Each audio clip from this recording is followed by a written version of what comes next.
It's impossible to say that climate change is responsible for any individual storm or hurricane, but climate change is making these storms stronger.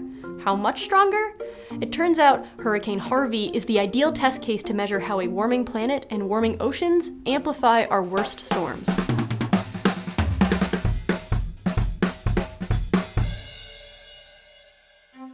In August of 2017, Hurricane Harvey dumped 27 trillion gallons of rain over 4 days in and around eastern Texas. Some places got more than 4 feet of rain. That's a kindergartner's worth.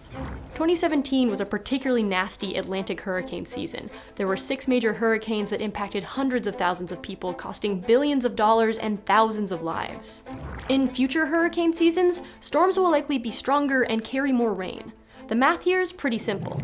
The world's oceans have absorbed more than 90% of the excess heat trapped by our emissions, and every bit of extra heat the ocean absorbs is fuel a hurricane can burn to crank up its wind speeds.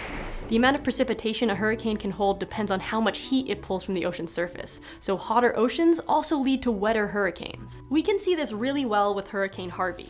Leading up to Harvey, the Gulf of Mexico and oceans around the world were at record highs of ocean heat content, a fancy name for how much thermal energy the water holds. The Gulf was primed to feed a superstorm. Isolated in the Gulf of Mexico, Harvey's path allowed researchers to tease out the precise relationship between extra ocean heat and extra rain. Before Harvey, surface water in the Gulf was hot, more than 30 degrees Celsius. After, the waters had given up more than 2 degrees Celsius. All that heat had been sucked up into the storm in the form of stronger winds and heavier rains.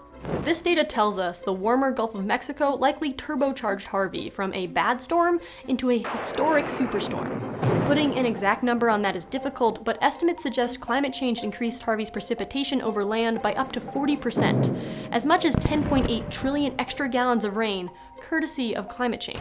If warming trends continue, the trend of slower, stronger, and wetter storms will continue too. But the evolution and aftermath of Harvey shows us that climate change is already making storms stronger and more costly, and that's something we have to think about today. In any given year, it's impossible to predict who and where will be hit by a hurricane, but consider that 40% of the world's population lives within 62 miles of the ocean.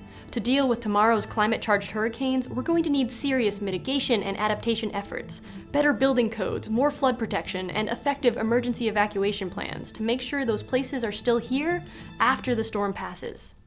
Hey guys, PBS Digital Studios is conducting its annual audience survey. This survey is one of the most important projects we do every year because it helps us understand who you are and what you like and don't like beyond what we can see in our data analytics and all the fancy computers and everything. 35,000 responses last year helped us make decisions on what experiments to try, even what shows to make, like this one. If you have a few minutes, please click on the link down in the description. 25 random participants will receive an awesome PBS Digital Studios t-shirt so you can be stylish and smart. Hey guys, thanks for watching our latest video. We hope you consider subscribing, maybe click that little bell icon so that you get notified when we have a new video. And check out our Patreon page where you can help us not only make more videos, but make them even more carbon neutral and good for the climate than any other YouTube channel.